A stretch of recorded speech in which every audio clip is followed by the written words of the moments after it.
Hi అండి. నేను మీ Tarak Goud, Telangana Vidyasamithi. So ఈరోజు ఒక రెండు మూడు మూడు టాపిక్స్ మాట్లాడదాం.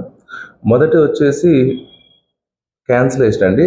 అంటే ఎటువంటి ఫీజు డిడక్షన్ లేకుండా టోటల్ ఫీజు, అంటే మీరు ఏదైతే అమౌంట్ మీరు గవర్నమెంట్కి ఆన్లైన్లో పే చేశారో ఆ అమౌంట్ గురించి ఈరోజు లాస్ట్ డేట్ అండి. మన కాలేజీలో సీట్ వచ్చి థర్డ్ ఫేజ్కి వెళ్ళే ఉద్దేశం లేకుంటే క్యాన్సిల్ చేసుకోవడానికి ఈరోజు లాస్ట్ డే. మీరు ఆన్లైన్లో క్యాండిడేట్ లాగిన్కి వెళ్ళేసి క్యాన్సిలేషన్ కొట్టుకోవచ్చు. మీరు అంటే సో కొట్టడం వల్ల ఇమీడియట్గా డబ్బులు రావండి. మీరు ఏ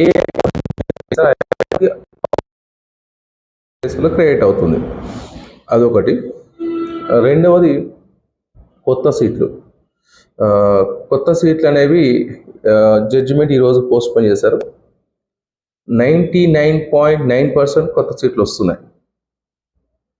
అది ఎంత అనేది, అంటే దాంట్లో రెండు రకాల ఉన్నాయి, అంటే మన కేటగిరీలు. ఒక ఫస్ట్ వచ్చేసి ఎవరైతే ఎలిజిబిలిటీ ఉండి గతంలో ఫస్ట్ ఫేజ్ సెకండ్ ఫేజ్ వచ్చిన సీట్స్ ఏవైతే ఉన్నాయో అలాంటి క్రైటీరియా అదే గైడ్ లైన్స్ ప్రకారం రావాల్సిన వాళ్ళు కోర్టుకు వెళ్ళారు. అంటే అందరికి ఏదైతే రకంగా ఇచ్చారో కొత్త ఇంటేక్ అనేది లేదు. పాత ఇంటేక్లో అంటే గత సంవత్సరం ఉన్న సీట్స్ ఏవైతే ఉన్నాయో ఆ సీట్స్ వివిధ బ్రాంచ్లు చేంజ్ చేసుకున్నారు. అంటే డిమాండ్ లేని బ్రాంచ్ని డిమాండ్ ఉన్న బ్రాంచ్ అంటే సిఎస్సి లేదా ఏఎంఎల్ బ్రాంచెస్గా కన్వర్ట్ చేయడానికి వీళ్ళు దరఖాస్తు చేసుకున్నారు. సో చేసుకున్న వాళ్ళందరికీ మెకానికల్, సివిల్, ట్రిపుల్ ఈసీ కాకుండా మిగతా ఎవరైతే చేంజ్ చేసినో వాళ్ళందరికీ ఇచ్చారు. ఇచ్చే క్రమంలో కొంతమందికి డినే చేశారు. అవి కొద్దిగా అంటే ఎందుకు చేశారో వివరం లేదు, ఆ జీవో ఎందుకు రాలేదనే విషయంలో. అందుకే వాళ్ళ కోర్టుకి వాళ్ళకి వచ్చే అవకాశం ఉంది. దాంట్లో మోస్ట్లీ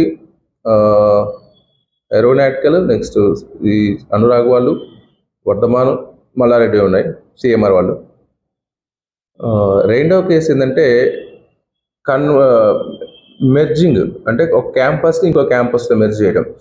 అందులో మిస్ అయిన వాళ్ళు లైలావతి క్యాంపస్ వాళ్ళు కోవిడ్కి వెళ్దాం అనుకున్నారు, ట్రై చేశారు, కోవిడ్ అడ్మిషన్ కూడా స్టార్ట్ చేశారు, కానీ దానికి ఒప్పుకోలేదు. యాజ్ సీజ్గా గర్ల్స్ క్యాంపస్ మీద రిమైనింగ్ అట్లే ఉంది, రిమైన్స్.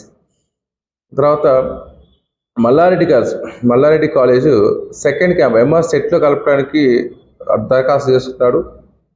అది కలపకపోగా ఎగ్జిస్టింగ్ కాలేజ్ ఏదైతే కలుపుదామని ట్రై చేశారో కంప్లీట్గా అది కౌన్సిలింగ్ లేకుండా పోయింది. సో అది ఖచ్చితంగా ఉంటే యాజ్ సీజ్ లాస్ట్ ఇయర్ ఉన్న కాలేజ్ కోడ్ మీదనే ఉండాలి, లేదంటే ఎంఆర్ సెట్లను కలపాలి. ఈ రెండు ఆప్షన్స్ ఖచ్చితంగా ఎక్సర్సైజ్ చేయాల్సింది, రావాల్సినవి ఉన్నాయి, వస్తాయి కూడా.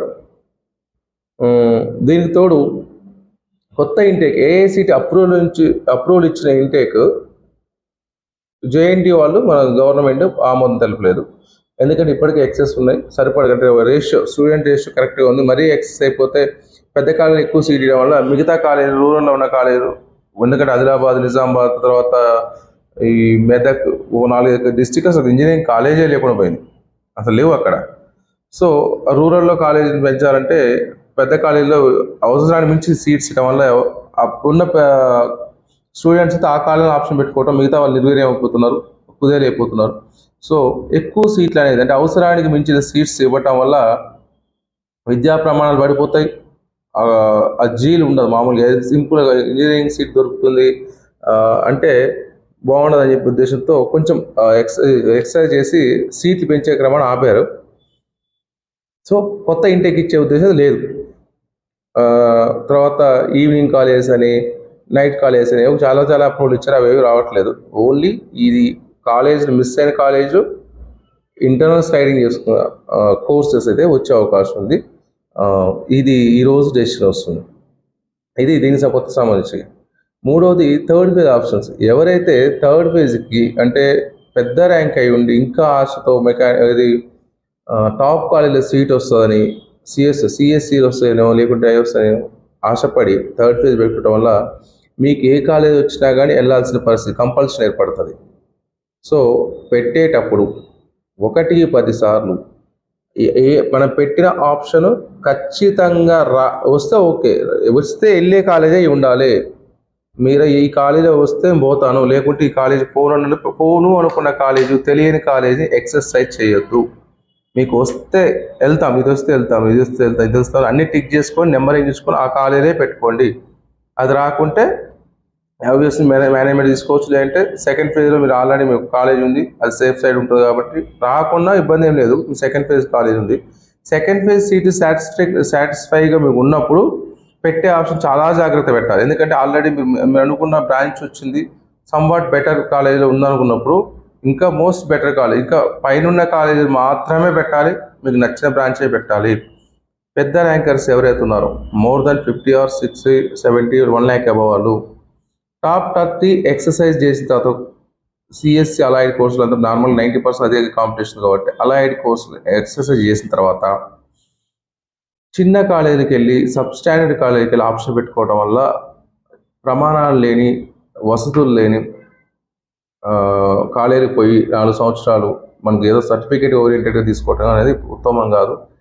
కోర్ బ్రాంచ్లో టాప్ 10, టాప్ 20, టాప్ 30 ఎవరికి పెట్టుకోవచ్చు. ఎందుకంటే వాళ్ళు అట్లీస్ట్ మెయింటైన్ చేయగలుగుతారు ఫ్యాకల్టీ. కానీ సరే ప్లేస్మెంట్స్ ఎంతవరకు వస్తాయనేది ఏ కాలేజ్ జరిగినా ఎవరు అష్యూరెన్స్ ఇవ్వలేదు. కాకపోతే కాలేజీ వాడు తీసుకొచ్చే 10 కంపెనీలు 5 కంపెనీలు ప్రామాణికం కాదు.